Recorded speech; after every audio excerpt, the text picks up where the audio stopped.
Good day to you all. How's it going out there? Hope you managed to cash some winning tickets in that Champions League match tonight. AC Milan, Inter Milan. Not the greatest of nights for us ourselves.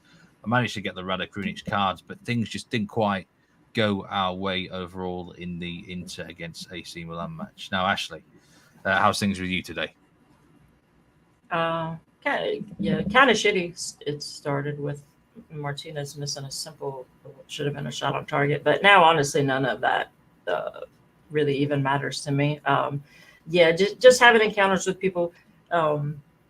Being a woman in this industry sometimes gets to be a bit too much, to put it mildly. Yeah, and this is for those who are not known. There's unfortunately there has been some Twitter abuse thrown at Ashley in the last hour or two from someone, basically, in other words, threatening to rape her. So we very, very nearly didn't even do a show tonight because obviously she's very upset and very brave for coming on here when someone is making serious allegations towards you. But for those who are wondering what it actually is, it's a guy on Twitter called Fog on the Ground is his name, at Fog on the Ground _on_the_ground. And that is the tweet that he hurled at Ashley. That's a better one there, a bit more. It's a screenshot. And this tweet has now been deleted by this guy at Fog on the Ground, basically insinuating going to Waikiki and threatening to basically rape Ashley. So absolutely not acceptable, unfortunately. But I was looking into Twitter. I was trying to report this guy, actually. And they don't accept screenshots in the report. It has to be an active tweet. So I don't know if anyone's watching this. If you are on live or on demand, then maybe you could get in touch with us and see how you can actually report these people. But I'm very sorry that you have to go through this sort of thing, Ashley. You were saying to me just off air that this happens all too frequently, and it's not acceptable. Yeah, this happens all the time. Well, quite often, I'll say. And sometimes I post things about it, but very rarely. Typically when I do, I get the usual comment of, just block this person, or why do you let stuff like this bother you, or just ignore it. Fuck that. That is not the answer. This is an age-old problem, right? And honestly, I don't even care if someone turns the show off at this point, because I've kind of just had my fill with this entire industry and with all of it. I was having a disagreement with a guy about charging people for pics or not, and then it comes to somehow that he's threatening to send people to have me gang raped.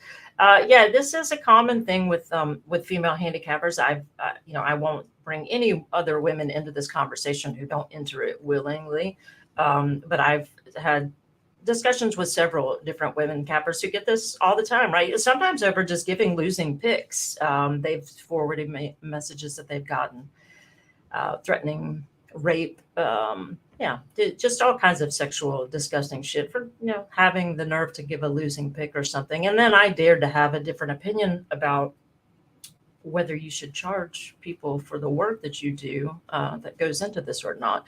So I said, name the city I live in. Said he's going to send people here basically to, have me gang raped, basically. And I want to say too, I know some of the YouTube people, who watch this on my page, do not send me personal messages apologizing stuff if you don't have the guts to take up for me or any other woman, because all of us women are abused, and we all know someone. Every woman we know pretty much has been, but none of you guys seem to know any guys who do this kind of stuff, which I find extremely odd, right? So if you don't have the guts to take up for me or other women publicly, then save the personal messages. I'm not interested in the cowardice like that. Yeah, I think with that sort of thing, you got to absolutely, you're either with you or not, really. You got to be publicly behind someone or not at all. There's not really much that an actual DM can do, really. So I get where you're coming from there, but it certainly highlights the issues that you have out there, other female cappers have out there in this industry. It's a brutal industry. It's quite a strong male-led industry, of course, and it's very difficult sometimes for people like you to sort of when things are going bad, there's going to be abuse. It's just more so than if it was a male capper. So, but it is absolutely, I think it's an absolute disgrace when I saw that. I try to block this guy. It's not block this guy, report this guy. But it seems like Twitter is very lets these crooks slip through the net, unfortunately. But yeah, they do, because if people don't understand the weight of it, it's like 1 in 3 of us are sexually abused or raped. So you really just don't throw words around like that. And to you guys, it might not be that big of a deal. But, just think about it this way, because I've been told several times, and it drives me nuts. Even when I used to do a show before, when I would have guys watch and comment, you should smile more. That's fucking degrading. It's not our job as women to smile, to be pleasant for you guys to look at or to act the way you want. So yeah, raising it to the level of threatening someone with rape. I mean, it just, what's the common joke about men going to prison? What is every man scared of? Getting raped, right? Well, welcome to the world of a fucking woman if you get into a discussion with someone that they don't like. So maybe evaluate yourselves. And if you're not part of the solution, you're part of the fucking problem, as far as I'm concerned. So don't anyone waste their time telling me to just not let it bother me or sweep it under the rug, or people like that can fuck right off. Yeah, I don't think something like this. This is an age-old problem, and it's going to be. But it doesn't mean that you have to just sit there and take it. Yeah, I think something like this, you definitely cannot sweep something as serious as this under the carpet. It's just not acceptable. DM Punk, I saw your reply on Twitter. Appreciate you for that one. I think you managed to get in there before he did delete it, maybe. So it's one of those that. It just highlights what goes on out there, and we're humans at the end of the day, and when something like this happens, it's gonna affect you, and that's why I salute you for even turning up on this show today, because that would that sort of thing would probably have me in absolute knots, really. I might not post anything on Patreon for a couple of days, and I probably shouldn't let it affect me like that, but I've been dealing with this for decades. I'm not a 16-year-old girl. Every woman I know has to deal with this. My great aunts, my mother, nieces, girlfriends, wives, every woman I've known. So yeah, and like you said, this is a male-dominated industry, aren't they pretty much all? But this one even being way worse. So maybe it let him, me letting him get to me to where I step away for a couple of days is letting him win or whatever. But yeah, it's for my own sanity. I think just to reevaluate, I don't know. Is all of this stuff kind of worth the fuckery that you have to put up with? It's a difficult enough industry by itself anyway, with the brutal losses that can happen, the way that sport is in general. But you should hold yourself in very high regard, because you have a proven track record. You have been very, very successful indeed. You're one of the best out there. And, I've said before, I don't judge someone if they're, whatever they are, female, male, whatever these days, black, white, pink, from whatever planet. If you're good enough, then that's good enough for me. You know what I mean? I judge people based on their results, success, things like that in this industry. Doesn't really, it shouldn't matter if you're a woman or a man in this industry. It really shouldn't. No. It's not like a fucking 100 meters race where, Usain Bolt can go in 9.5 seconds or whatever sort of thing. But anyway, well, yeah, that is the state of affairs, guys. So that is, I think, something we had to touch upon at the start of this show. Let's get into the Thursday then. We do have some matches to talk about. in the Conference League and Europa League. We're not going to touch on Roma against Leverkusen. Neither of us fancy anything there. I'm going to start things off by going Juventus against Sevilla. And this is a match where I don't normally get involved in Juventus games, but I am going to take the cards angle on Sevilla here for over 2.5 cards. A team that do rack up a lot of yellows, 99 yellows in La Liga, plus I think it was 8 reds. So they do pick up a lot of cards in general. I watched them in the match at Old Trafford, the first leg against Man United. I think they picked up 3 cards inside the first half an hour alone. So they're away from home again. I think they're going to be... they don't mind going in the book now. They're that sort of team, really, Sevilla. So just an obvious play that stood out to me. Juventus, you know, I rarely get involved in their games, sort of under specialists, aren't they? I didn't bother getting involved in the match cards line because Juventus are quite a clean team in general. Third cleanest team in Serie A, actually. So, yeah, Sevilla for me, that just the obvious standout on their own to get 3 cards, actually. You know, in terms of match result here, I'd be probably looking at a low-scoring Juventus win or a draw, I suppose. Never underestimate Sevilla in the Europa League, I guess. Right. Yeah, I'm one who, when I play Juventus, everyone knows that Italy Serie A is my favorite league, right, that I bet. So I do bet Juventus, and they're one of the few teams that I will combine with unders. So there's always 2 ways that I play Juventus, which I'm still capping this one. You know, I don't know if I do decide to play it. I'll probably tweet it just as a free play. So don't go out and bet it just because I'm saying. But these have been extremely dependable bets. Taking Juventus to win an under 3.5.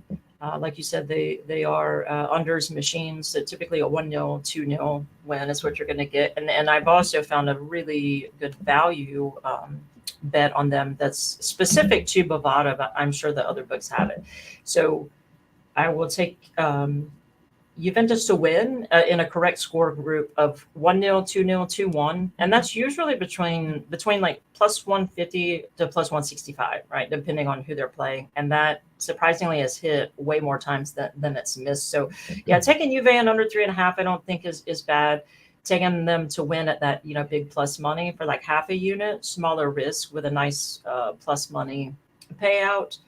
So if I do play it, that will be the way that I play it. But yeah, I agree with you. I mean, Sevilla are known for getting cards. They're from a league that gets a ton of cards. So I like your lean. I don't see tons of goals here. So I really don't know personally what to do with this one yet, or if I'm going to do anything with it. Yeah, the referee for this game is Daniel Siebert, who is German. We saw him in the World Cup. I was looking at his stats, and I was surprised that he has actually refereed 5 Bundesliga 2 games this season. If he's supposedly Germany's best referee or one of their best referees, what on earth is he doing refereeing in 5 Bundesliga 2 games? Hey, Bundesliga 2 is a good league. Yeah, but if I was the top referee or one of the top referees in Germany and they said, right, you are going to be reffing 5 Bundesliga 2 games, I'd tell them to get fucked. I am only doing Bundesliga 1 game. So I'd look, if someone can come up with an answer why he's been in Bundesliga 2, unless they have to do it on like a rotation, then I don't know. Yes, he hasn't been like fined or in trouble for like Bundesliga 1 or something. I don't know. That could maybe they like relegate. Or it's Germany, you know. I mean, they make amazing beer there, so maybe it's a case where he like showed up hammered to like a Bayern Munich match that he was reffing or something. I don't know. I don't know. He does dish a few cards out. He averages 4 per game.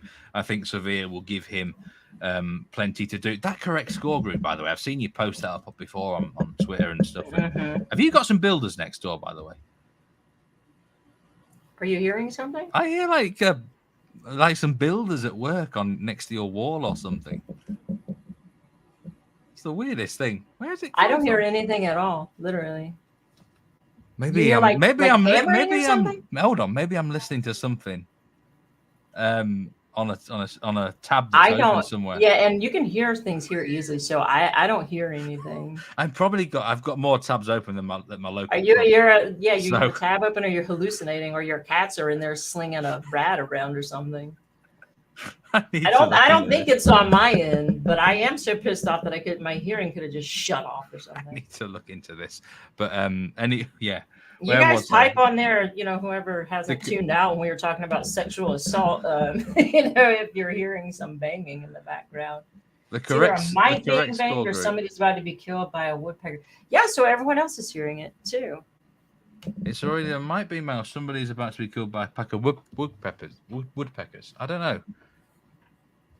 Oh, Hannah said it's the condo below us. Well, then I guess I'm old and deaf because I don't hear a goddamn thing. What are they doing? Are they shagging or something? I don't know. No, I'm pulling my noise canceling headphones off and I still don't hear it. Well, my apologies. We'll make this show fast then.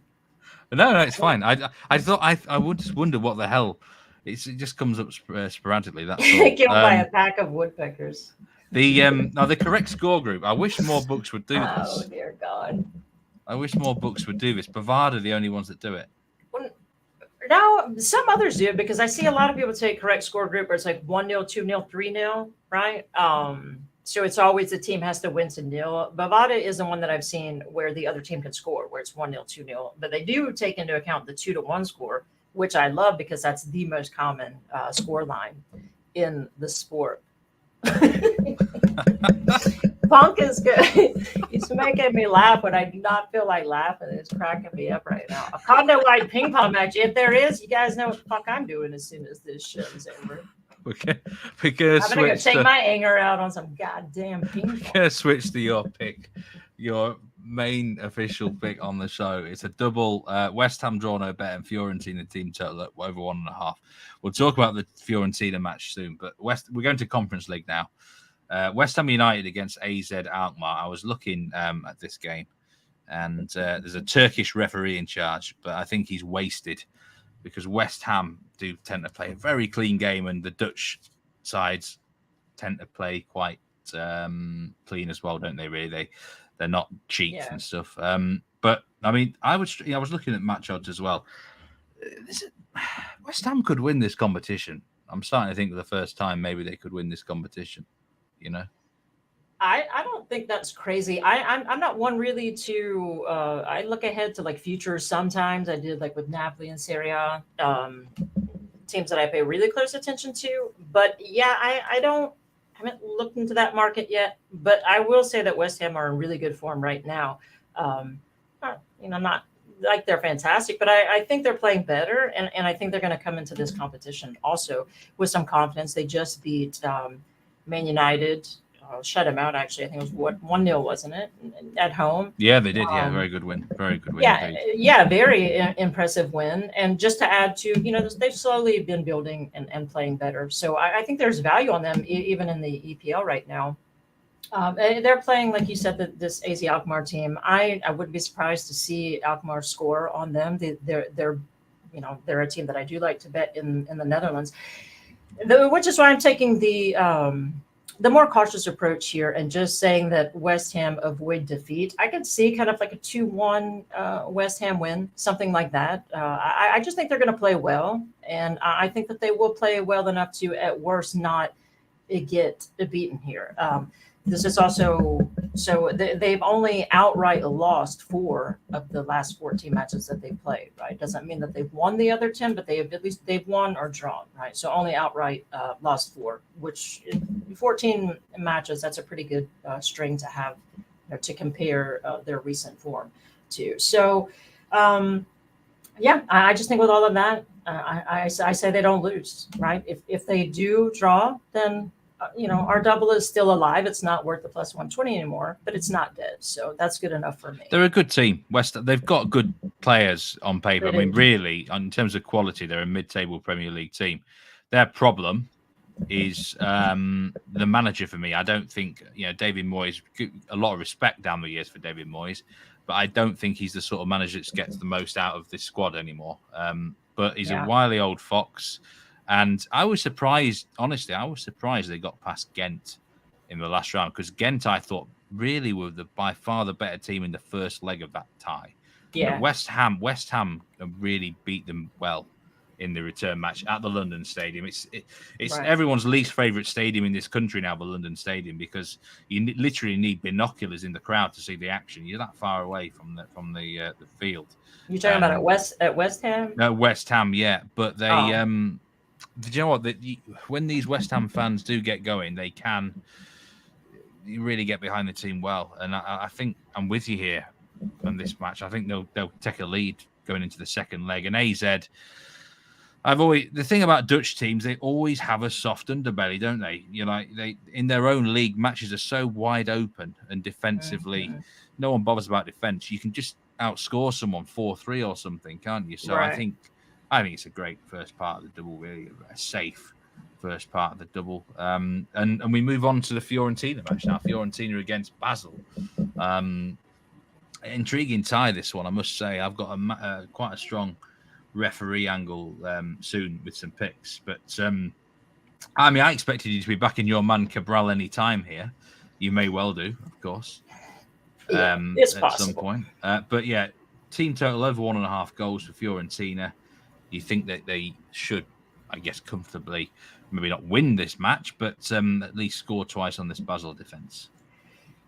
Yeah, this one's similar actually to the way that I view the West Ham match. Fiorentina is also a team they've been in really good form recently. Some of my Patreon people watching might think, well, then why don't we bet them in league play lately? But I mean, there's a very good reason for that, because I think they're very focused on this competition.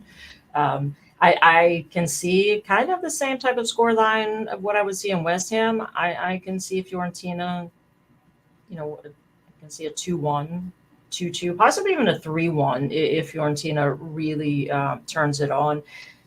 So yeah, that's why I've kind of been laying off them and not taking them in league play. I think this is a super important, even though it's Europa, right? Fiorentina is not the bigger teams like Inter. This is a big deal to them if they were to be able to pull it off and win it, which I think they have an outside shot. This would be their first European title since the 60s, right? Since like 1961, I think. So yeah, I think that they're going to go all out here. They're playing at home. They have not lost in last 9 of their last 10 at home. They've avoided defeat. They've scored 14 goals in their last 5 matches in all competitions. So yeah, averaging a little over 2 at home, in and out of league play. They're averaging exactly 2, and I just think they're a superior team. Basel's a good team. I kind of like both teams to score and over in this one, but I'm just taking Basel out of the picture and go on with Fiorentina here. And yet again, doesn't matter if they win, which I think they do, and I hope they do, but we just need them to score twice. So basically, West Ham to avoid defeat, Fiorentina score twice, and both of those things happen at a nice plus 120 price. I think is great value, and 2 teams in good current form. And now I can't hear you, so I don't know if these. I was muted. I muted myself. Oh, okay. I was like, this is the nightmare hell show right here. I sometimes forget. Yeah, I was just saying, I do like this double. I like the price at plus 120, and I watched a bit of Basel in that match against Nice. The disgrace of the French teams in Europe this season. Of course, Nice should never be getting knocked out by Basel, but they did. Yeah. But Basel, they're quite open, aren't they? Actually, they do concede chances. So I would expect Fiorentina, though, to probably go through the final. Not going to lie, over the 2 legs. I think if a Swiss team made the final, I'd say fair play to them, even though it is Basel. Now, I've got 3 picks now for this game. It's all to do with the referee. And they've put a French referee in charge, so I know all about him, Francois Letexier, who happens to be one of my favourite referees because he's quite predictable how he conducts himself. And what he does, he has a distinct style of refereeing. He likes to lay down the law early in matches to players. He doesn't take any shit early on. It's quite common for him to show cards inside the first 25 minutes. In fact, I've looked back the last 10 games. He has dished out 24 cards in the first half and just 18 in the second half. So don't be backing more cards in the second half when this referee is around, because it's incredibly, I think 7 times he's booked someone inside the first 10 minutes. So he doesn't fanny around. Like you don't even get a warning shot or anything. You are straight in the book if you do something like that, and that's his style. It's the way he lays down the law, and the players know who's in charge. So with that in mind, looking at his first half card stats, and he's issued at least two cards in the first half in 9 of his last 10 games. Over one first half card. Now, I don't often go this short in price, but minus 152. This is with Bet365 in the Bet Builder section. I think there's at least 2 cards in the first half. I think he gets going. The actual card line for the game is 5.5 overall, but I reckon quite a lot of them will be in the first half, knowing this ref. And based on the stats I gave, this is a small sprinkle, as you say, Ashley. A card before in the first 10 minutes at plus 450. If you watch, I was going to say, when you mentioned the 10-minute thing like that, that's a market that you can bet. So yeah, that's interesting. If you watch Real Madrid against Chelsea, he did that game, and he booked 2 players inside the first 5 minutes in that game. Oh, nice. So he's got a history in Europe of wanting. I just hope someone goes in strong enough for that bet to land. And I do have a player to be carded as well. It's a Fiorentina player. Hopefully he starts. If he doesn't start, make sure you give it all the will about. Make sure you tick the box if he doesn't start, you get your refund. Sofyane Amrabat, the Moroccan midfielder for Fiorentina, plus 310 to be carded. He has picked up more yellows than anyone in their squad all season. He hasn't quite been as dirty in the Conference League matches, but he's a tenacious midfielder, and he looks to me the best value to go in. There's quite a few players I'm keeping my eye on here. The guy for Basel called Xhaka, I don't know if he's a relation to Granit Xhaka or not. He actually got sent off at the weekend, but he's only something like plus 140 to be carded. Igor Julio also looks like a massive candidate for me for Fiorentina. I don't really know these players. Berger was another one. This is just based purely on stats and metrics because I don't watch these 2 teams play. I certainly don't watch Basel play regularly. So I'm just going purely on statistics and stuff like that. But Amrabat looks, I priced this up. I think he should be about plus 150, if not less. So, yeah, watch out for this referee early on. And I think if there hasn't been a card, say, by half an hour, bet in running that he will issue something before half time because he wants to lay down the law. That's his style. And so the over one that's at around the minus 150, that's an Asian line, right? So if there is one, you get a push. That's not an Asian. It's not Asian. I need 2 cards. If there's only 1 or 0 cards, that loses. Oh, so okay, gotcha. It's one of those where I just couldn't help myself. Actually, I don't often go this low, and certainly not in. I mean, we're obviously working units out in a different way. If you're doing it in the European form, you're not risking as much. But if it's lost, then you would lose 1.52 units the way that we're operating or will be operating on All Angle Sports Investments. So it's something to consider. Yeah, no, I'm just clarifying for myself. I mean, sometimes you do have to late juice, but the stats that you're supporting or that you're giving supports it, which is kind of like the match today. That would have been a winner. I had it flipped, which was kind of funny. The stuff we talked about on the show yesterday. I wasn't that interested in cards, and then I took both teams to be carded in the second half. And I told you I liked AC Milan's team total over 2.5 cards, so I didn't play it. That hit. I took both teams to get carded in the second half, and instead they both got carded in the first half. And Inter didn't get carded, which that's a whole other story because they could have been so many more cards in that match. But then you asked me my score. I said I think 1-0, 2-0, low scoring Inter win. Did I bet any of that? No, I bet on that streaky ass motherfucker to get a shot on target. But it seems to be. It happened today in the Champions League. Set the tone early, card each team right, just to make sure things don't get out of control. And it looks like for some reason they kind of expect this one to a little bit if the card line set that high for the match total. So. I mean, you said 9 of 10 he has done that, and you have to back that. Yeah, in 9 of his last 10 games, he has issued at least 2 cards in the first half, and the latest he's given a card. Another bet I looked at was at Bet365 for a card to be awarded before the 26th minute, And that has happened in all of his last 10 games bar one, which was which was actually the last match. And the first time he issued a card was the 28th minute. So yeah, that's super strong number supporting that. And that's what I played the numbers. So it doesn't get much stronger than 9 of the last 10. Just like our trusty DeMarco, right? 22 of the last 23. He did his part of the double. 2 more shots. But I say I was disappointed with the referee in the Inter match. I was also disappointed in the referee in the Man City game, because I think he just refused to give cards out. But we sometimes get this when we get Portuguese and Spanish refs who, in their own league, they give loads of cards and they don't want to be embarrassed on the European stage. The same might happen in the West Ham match, by the way. We've got a Turkish ref who averages a gazillion cards in Turkey, but when he comes on the European stage, he probably won't want to embarrass himself. So watch out for that. There'll be some. I reckon the players will get away with a lot in the West Ham game. This guy, Francois Letexier, got a proven past record on the big stage, and look, it's his style of refereeing. He wants the players to know who's in charge early on.